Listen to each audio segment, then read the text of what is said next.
izandla enkulu sakele umprofetika zawunayo intombazana yamaJesu yakithi emzini kaNkulunkulu bazalwane. Ake sishaye izandla enkulu as we welcome her on stage on the pulpit in the name of the Lord.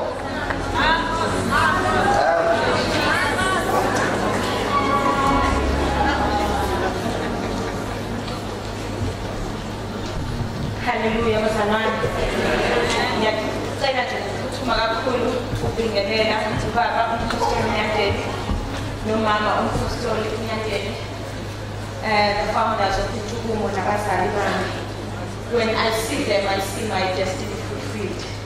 Ngiyathanda kakhulu ukubingelela ama-elders eNtshukumo, ngibingelele executive leadership yeNtshukumo yonke, ngibingelele bonke our-protocols let them be observed egameni likaJesu Kristu waseNazaretha.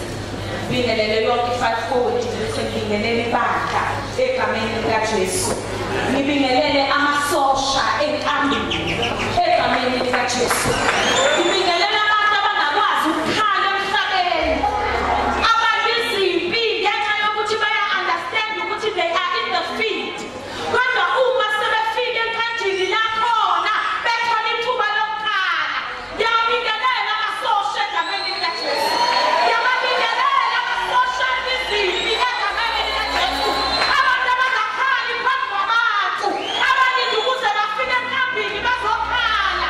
Ngiyathanda ukubingelela namhlanje abantu abafike sebeyifundula bethi kodwa uyoshaya mina umhlaka 15 nomhlaka 16 ngize ngizokhala phambi kwenkosi. Ngiyabingelela amasosha eGilgali, ngiyabingelela amasosha endaweni yokupholisa iy'londa. Ngibingelela nje abantu, haleluya. Ngizobingelela amasosha enkambini yawo, abalibanga igama lenkosi. Uma welcoming remarks ngicela ukunipha nanti izwi elika-Isaiah chapter 37. Ngiyacela wehle ufundele u-11 no-14 nje kuphela. Isaiah chapter 37 uverse 11 noverse 14.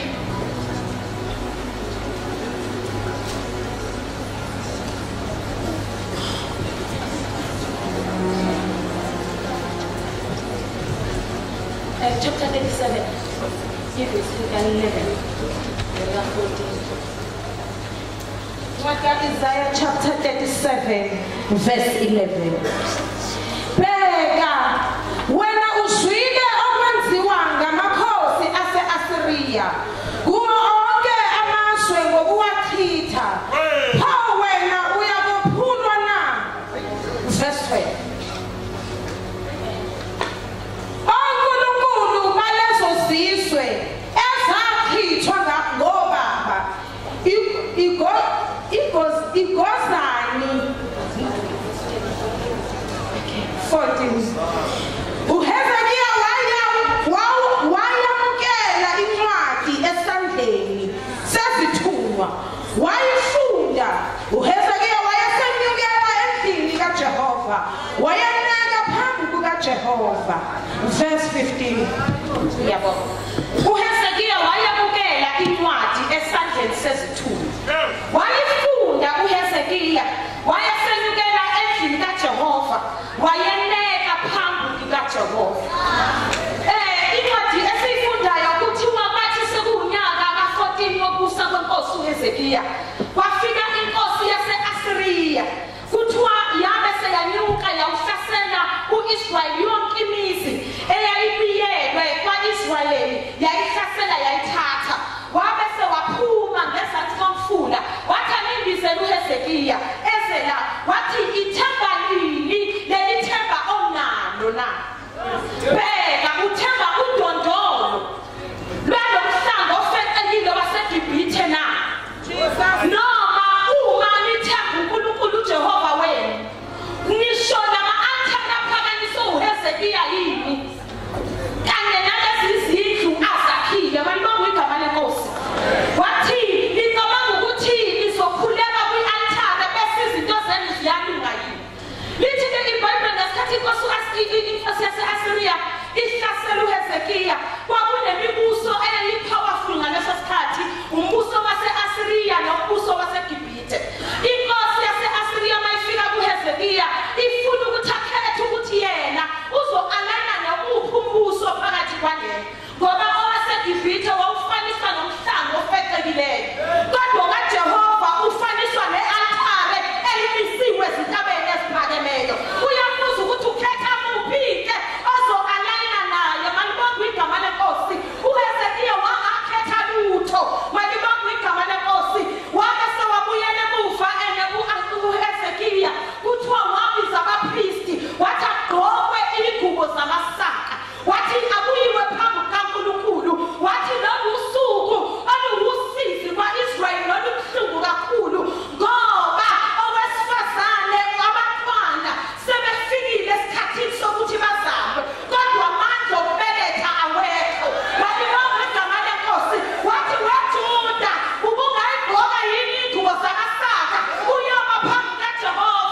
kahle ku-2019 abavukela wena bazovukela nabo abahlangene ngawe bazohlangana bona